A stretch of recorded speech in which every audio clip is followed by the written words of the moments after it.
I was thinking about getting a microphone just to make the sound quality a little bit better for you guys. And then I realized I actually have a microphone. I actually have two. One's a mini mic that plugs into your smartphone, and one is an actual, like, real legit microphone, but it's just like a smaller version of it that also plugs into either a DLR camera or your smartphone. And my smartphone doesn't have a plug for it. So that's fun. So today's stories are tales from the front desk. First story is from Young TV 1125, entitled "Guests Insist for Free Amenities for His Wife's Birthday." So a guest called for the front desk at 2 a.m. while I'm covering a night audit shift, asking for special gestures from the hotel for his wife's birthday. He wanted to show his wife from another country how great and hospitable our hotel is. Our hotel brand is from his country, operating in America. He also stated that he is representing his country to his wife. He hoped that our hotel will make it special for her. Since his reservation is prepaid and he is paying such a cheap price for the room, I could only offer him a free room upgrade, brownies, and a small bubbly bottle, which that sounds awesome. If that's what you're getting for your cheapest room, that's like, I'm cool with that. I'll take the brownies. However, he also wanted us to buy his wife a bouquet of flowers as complimentary. I denied his request and told him that would need to be approved by a higher manager. He got very hostile and said that he is having a very bad guest experience with me over the phone and demanded to be transferred to a manager. I told him, "Sir, it's 2 a.m. in the morning. There's nobody besides me here. Please call back in the morning," and that somehow set him off. And he started stating that he knows many people back in his country and that he has good connections with my brand and blah, blah, blah. Then he asked for my name and my working schedule as if he's going to get me fired. Then he hung up. In my mind, I thought, if it's your wife's birthday and you really want to impress her, why not pay the premium? Why make the hotel take care of your wife? You know how much a bouquet of flowers costs in America? We could only do so much, dude.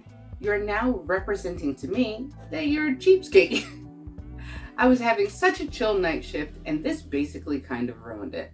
I totally agree with this dude. Like, if you're paying a really cheap price for a room, and then they're still willing to offer you a room upgrade, brownies, and a small bottle of bubbly, like, you can take care of the flowers, my dude. Like, just get your wife the flowers. That's it. Just get your wife the flowers. And to call at 2 a.m. and demand to be, like, transferred to a manager, like, okay, fine, you want to talk to a manager, but realize that it's at 2 a.m. and he said that there's nobody else there. Of course there's nobody else there. It's 2 a.m. He's the only, they everywhere lowers the amount of people that they have on shift, on overnight shifts, because guess what? That's when the least amount of activity happens and no one really needs to be there. Next story. Y'all gonna get tired of this hand. I realize that I am a very expressive person, and a lot of times I cut the video so you can't see my hand, but I really do talk with my hands, like, quite a bit. If my face isn't saying it, my hand, if my mouth isn't saying it, my hands and my face are. Next story is from Fuzzle Fox. I would hate to work for you.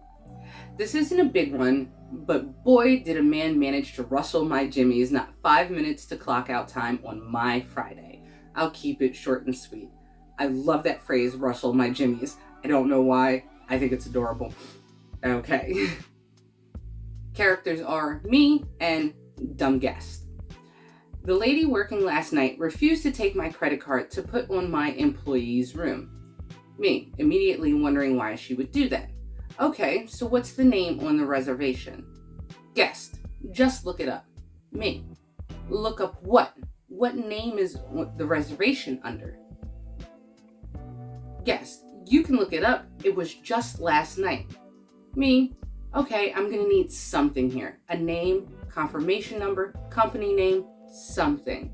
And I'm gonna interject here because I have gotten that before where people have called in and they're like, oh, well, don't you have my account number up already? No, I don't. I need some form of information to be able to look you up by. And certain places, we can only look you up by certain types of information. So we could have your name, your address, your this, your that. If you don't have like the specific account number or a card number attached to that account, or your social, which I get why most people don't want to give out their social over the phone. I'm cool with that. But if you don't want to give out your social, you have to have your other information. Point blank. We're not saying that we can't look you up by that. We're just saying you have to have the other information if you don't want to provide your social. Okay. Back to the story. Guest. Haha, okay, well, let's go through the list of names I have here. As he's looking at his iPhone and starts rattling off random names. We check a couple of them and find that they have the right card on file. Then, the next name he lists off, we'll call him Kevin, was a bit different than the rest. This reservation was made through Call Circle as a prepaid reservation. Guess. Nah, that doesn't make sense, and immediately starts rattling off names again. We get to the end of the list, and sure enough, all of them are correct, minus good old Kevin. Alright, so I'm willing to bet that Kevin's reservation is the one that's wrong then. We can't take a card for a prepaid reservation through Call Circle, which is why my coworker couldn't do it for you. Guess, cracking a big douchey smile. No, you're mistaken. Kevin didn't book through Call Circle. Me. Okay, but this reservation is through Call Circle. I don't know who booked it, but that's what it is. I think we've repeated this maybe 4 or 5 times with him getting increasingly annoyed. Look, I know what you think it looks like on your little screen there, but it was not booked through Call Circle. Me. What it looks like? Sir, it's a reservation made through Call Circle. There's no look like. It is what it is. Guest. Okay, fine. Whatever. Just print me off a receipt. Me. Unfortunately, I can't do that when it's a prepaid third-party reservation. Someone should have already gotten an emailed receipt from Call Circle. Guest. Kevin is a new employee, so you really think he'd book a room with a company card through Call Circle before smirking and walking away to the breakfast?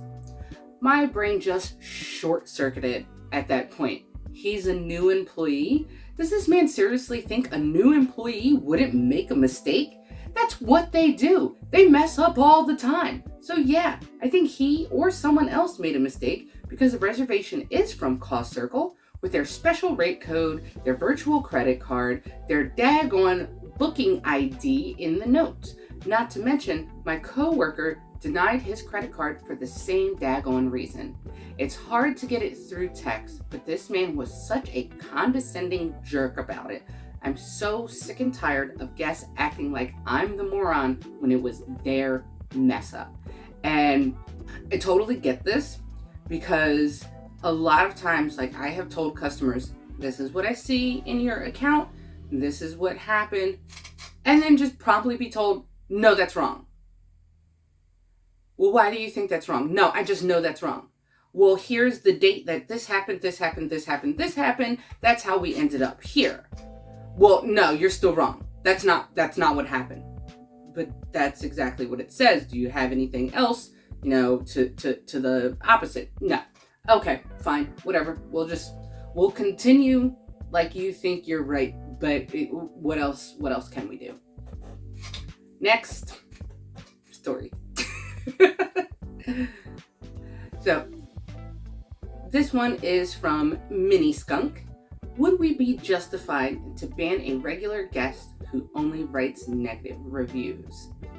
We have a guest who stays with us on a regular basis and complains on social media about the same issue over and over again. That is beyond our control.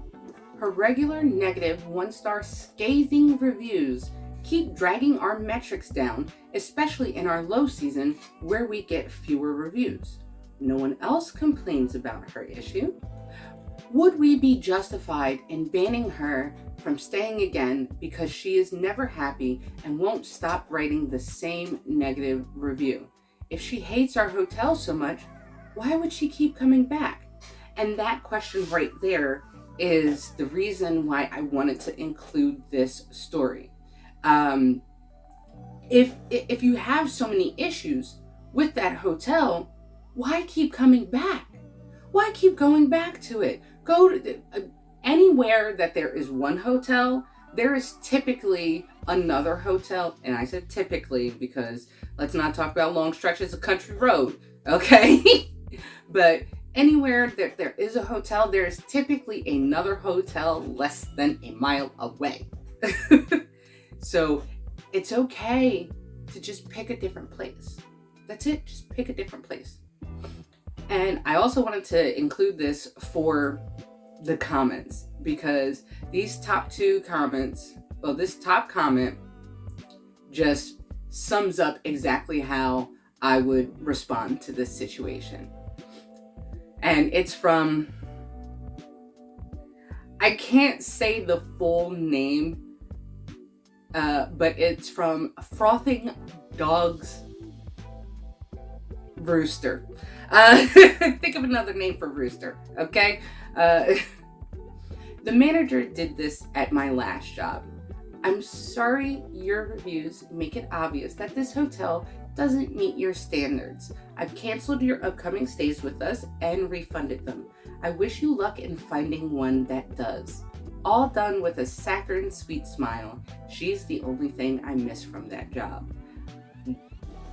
I love that response. I love it. I love it. So it's just, well, it seems that we are not meeting your needs. I'm sorry about that. Let's refund you all of your money so that you can use it to go elsewhere. And also that last statement is proof again that good managers keep employees, okay?